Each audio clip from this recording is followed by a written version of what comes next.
questions. Yeah, Jeff, Cam with the Courier Journal. I mean, you've seen some pretty special moments from Dana over the course of her career, but the way she took over that game late and her shot there, is that probably, I imagine that ranks them near the top for her. Well, our Virginia Tech game was the same way, Cam, with some of the plays. But yeah, she made two big time plays right there. That 3-point shot and then the M1 there to finish out the scoring. So really, really proud of her. And I was also proud of the fact that when we tied the game up, I think Liz Dixon's 2 in the paint is what tied the game up, and Dana made that pass, I believe. In the unselfishness and the willingness to see that she's open and get the ball into her. So I was really pleased with that. And then I thought Norika came up with a huge offensive board for us, played some really good minutes.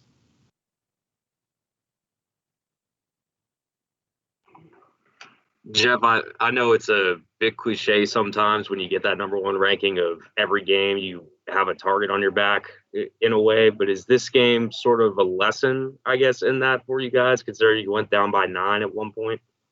Well, I was just proud of how we continue to fight back. I mean, we're down 9 in the 4th with 7 minutes to go and could have easily just been done. But we continued to fight, and that's the sign of a good ball club. But at the same time, we've been ranked number 2 for the past 7 weeks. So it's not like we weren't getting everybody's best shot before this. And right now in league play, everybody's trying to find wins. I mean, it's really what it's all coming down to. We're in a situation now where you got to realize, because I've been telling our kids, and I'll reiterate it to them again tomorrow, that there's no guarantee you're going to have your next game because of COVID. So every game right now is that important when you're looking at a little over a month left in the regular season. So you can't be like, okay, if we lose Sunday, we'll play again on Thursday. Well, all of a sudden, that Thursday-Sunday game could be canceled, and now all of a sudden you're without ball games.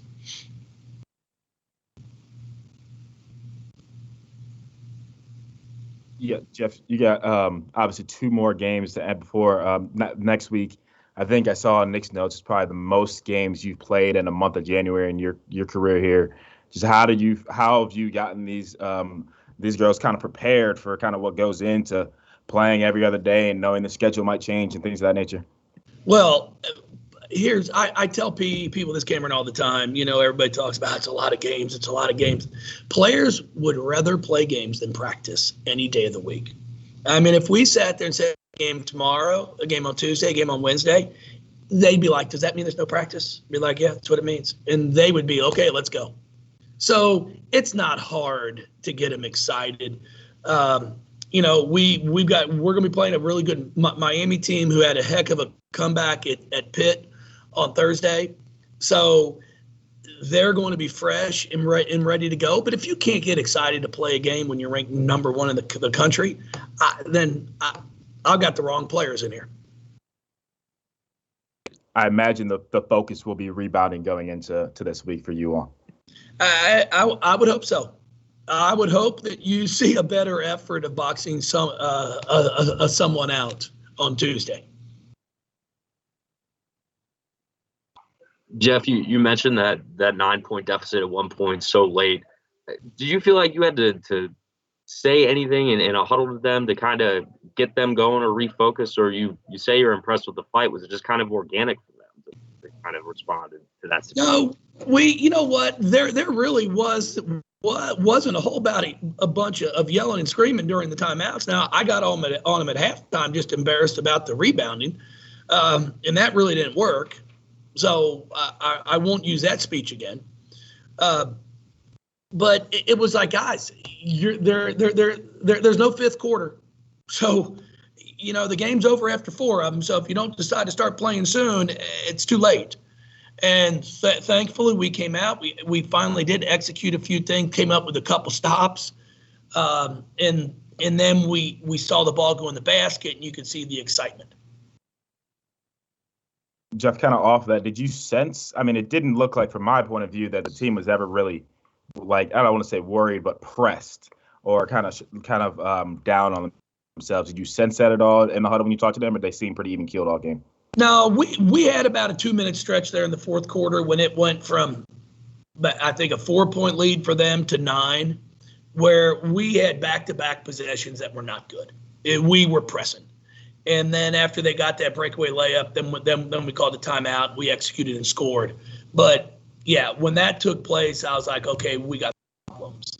So we settled down, and then I thought we closed out the game and did some really nice things.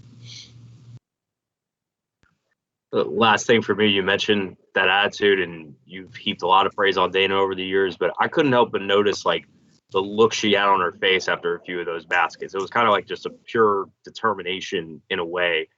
How valuable is that attitude, I guess, to have for your leader, for your best player to instill down the stretch and the rest of your team? Well, it's competing. Like the great thing about it is, like, we ran a play for Haley there at the end, and she ripped and drove it and scored. And that's those are situations, I think, in the past that we might not have had. I think we've had, but I think for Dana to be able to embrace and be able, okay, we're getting a clear out for Haley, and she goes in and scores. Because a lot of times everybody wants to win and you want to do it yourself. And I think that's the biggest asset that she has taken on this year, is the ability to get others involved, and then also know at the end, hey, I'm taking the shot. But when you've got weapons around you where they just can't all four come and guard you, it makes those opportunities a little bit easier.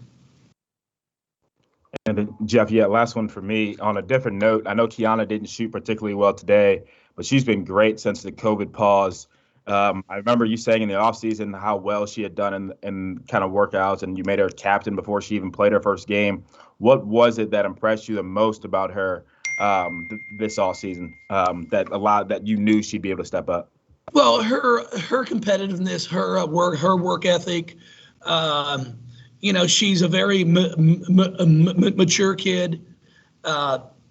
She takes care of business in the classroom. She just had a tough game today. I mean, everybody has one, but again, what makes us so special is we've got others that are able to step up. And we're pretty fortunate to have the depth that we have, and to have good kids who, I told him after the game in the locker room, if you look in the mirror and you can't honestly evaluate yourself and say, hey, I got to get better in some areas, then I don't know what to do for you. Because if you're pointing the fingers at everybody else, then boy, there's a lot to be desired. But I thought they all took that well, and they know that in order for us to continue to win, it's going to take everyone. I imagine you like Kiana coming off the bench there.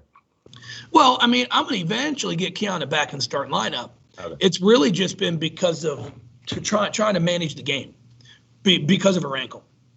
I've told people, like, I'd like to be able to play her like 27 when she's playing well, 26, 27 minutes a game right now.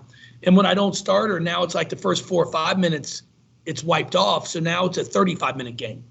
And then I don't start her in the second half, 3 or 4 minutes. It's down to a 32-minute game, which is a lot easier to manage. And that's exactly what we did with Asia Durr her freshman year when she had her groin injury that she was recovering from. 21-10 at halftime, by the way, Jeff. 21-10 at half. Nick, the Bengals are winning. Let's go, Joey B. All right, guys. Thanks so much. See y'all on Tuesday? Yeah. All right. Appreciate y'all. Congrats.